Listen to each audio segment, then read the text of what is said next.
By golly, you didn't show up early, dog. What is happening?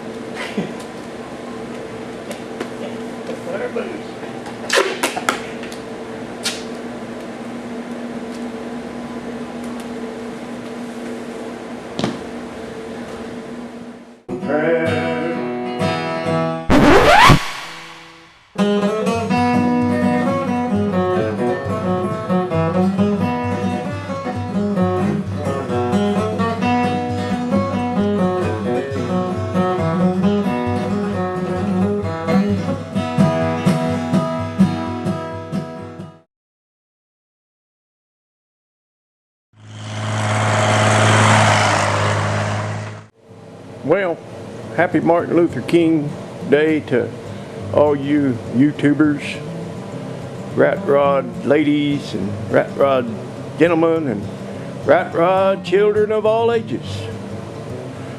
Not a whole lot to report on here. Starting to get kind of busy with my my work. My season is coming up, and so things slow down on this a little bit. Got a few things done. I might post some pictures. Did kind of take some pictures throughout the process. But the latest thing that happened is yesterday, by the freezing sleet in the morning and the slick roads and the guy getting stuck in the ditch in my driveway pulling the trailer, eventually we made it all happen, and a guy came and bought that cab and bed from the donor truck, the truck this engine came out of, and he bought that for $1,100. So I was into this thing for about $400. I think I paid $200 for those fenders, which would put me up to $400 invested. Hi, Sparks. Sparks' hair is growing back. He's feeling really good about himself. He's getting his self-esteem back. He's not embarrassed anymore. Starting to get a little patch of gray there on his head, so he feels much better. Anyway, where was I? Oh, so yeah, so now I'm up to $700 to the good. I have absolutely zero money in that thing, and I got $700 in my pocket that I can spend on tires. It'll go a little ways on tires or maybe wheels or something on this thing. But the guy that came and got that truck is a really nice guy, and he's seen a couple of videos, and he said didn't see a Hearst sticker on your lift. So he brought me a Hearst sticker. And wait for this. This is really cool, and this is going to go on the inside of Briggs here somewhere, or Brutina, or whatever his/her name is at this point. Anyway, look what he brought. Look at these cool signs, man. I'm excited about them. That's gonna go in the cab somewhere. One of those. That's awesome. I got a World War II gas mask over there somewhere to go with it. She's toxic waste, man. This thing is toxic waste. Okay. See ya. Well, every rat rod needs radiator overflow, sometimes referred to as a puke tank. So figured Brutus ought to have one too.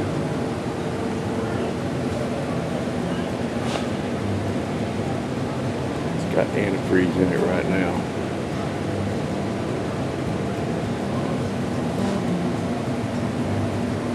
Brutus's overflow tank. Well, see if I can hold the camera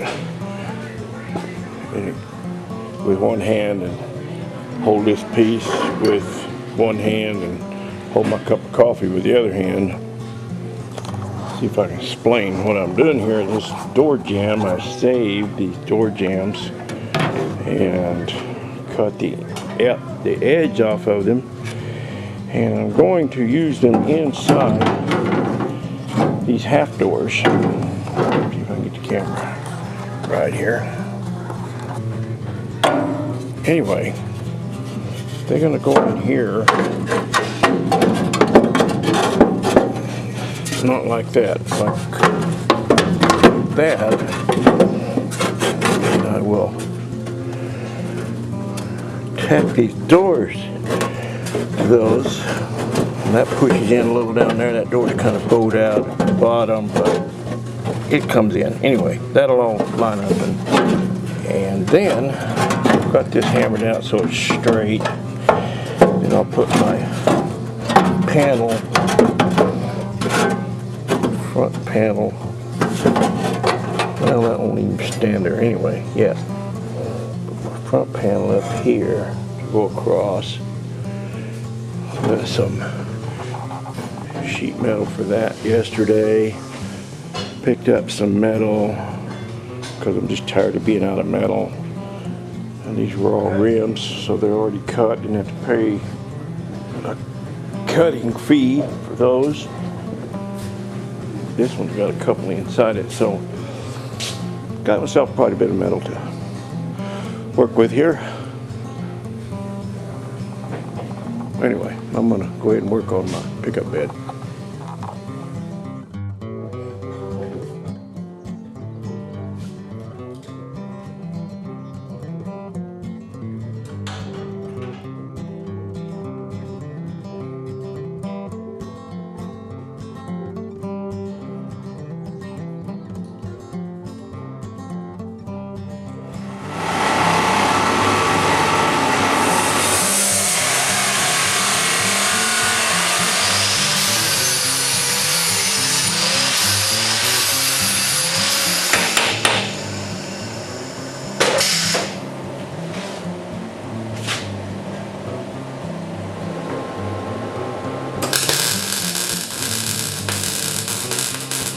Well, here's something I never do. I never grind my welds down. I wonder if I'll get Chevaholic's stamp of approval on this. I mean, it does look nice, but always worried that it would weaken my welds. But I'm sure if you burn in good and deep, you know, and don't have any holes in it, like this one, don't have any holes in it. You know, it's solid, but the thing is, I don't know how much weld is left. I don't know quite how thick it is. So if this was a part that was going to have a lot of stress on it, weight, I probably wouldn't do that. But that's just me. I mean, I know it's okay. If Chevaholic does it, it's got to be okay, because man, he does nice work. And did y'all see that video he did the other night? He was spoofing Mr. Heavy Chevy about using that half-inch steel to make those little motor mounts. Man, I was on the floor the whole time through that whole video. I was just cracking up. He did a good job on that video, Matt. Anyway, yeah, I don't think I've ever done this before. I don't remember ever grinding my welds down. But like I said, if it's someplace that's going to be taking some stress, then I'm probably not going to do that. I kind of like them exposed anyway. I just like the look of it, you know. On a rat rod, I just like that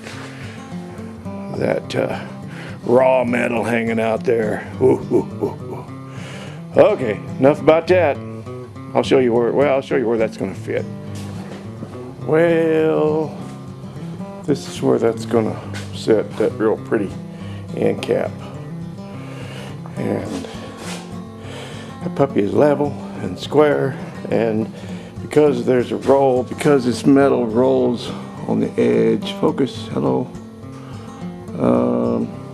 Anyway, it makes it appear that there's a gap there, but it isn't. It's just a shadow because that's rolled. I mean, you couldn't get a cigarette paper in there. And that's what I want. I want it nice, tight, level, square, and welded. So that's what I'm going to do. I just spotted on something on here, and I'll go ahead and point it out just to show you guys about my obsessive, compulsive, perfectionist, I don't know. Anyway, it's kind of amusing.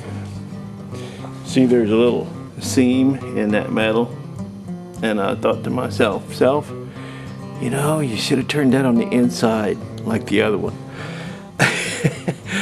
I mean, nobody's ever going to see it or notice it if I don't point it out. But those are little things like that that I try to fix all the way through this build. Just obsess about little stuff that really doesn't matter. But when it's all together, you know, I don't know. Nobody will ever see it, but I'll know it's there. So, I don't know. I just have to laugh at myself, I guess. Is that rule number 62? Never take yourself too seriously. Well, I'm pretty happy with the way these frame rails turned out. Got those fish plates on the side there, and I'll probably put a couple on the back side. And you know, those plug welds, button welds were totally unnecessary, probably overkill, but I did them anyway. And that's just what I tend to do. I kind of like a Chevaholic in that respect. Not that I'm the craftsman that he is, I'm certainly not, but I tend to overbuild things. And he does too. But anyway, you know, I don't have to worry about it falling apart on me. I've periodically, over the last 3 or 4 years, I've taken my little rockabilly rat and put it up on the rack over there and just went over it with a fine-tooth comb, checking everything, checking all my welds, and there has never ever been a hairline crack or any kind of a malfunction whatsoever with that frame that I built on that little truck. But that truck is light, it does not weigh much. This is going to be a heavier rig. This is going to be a beast, and I want it to have a beefy frame. So I'm not going to quit there. I've got some metal here. I'm getting ready to cut out and put some gussets in here just for giggles, because that's what I want to do.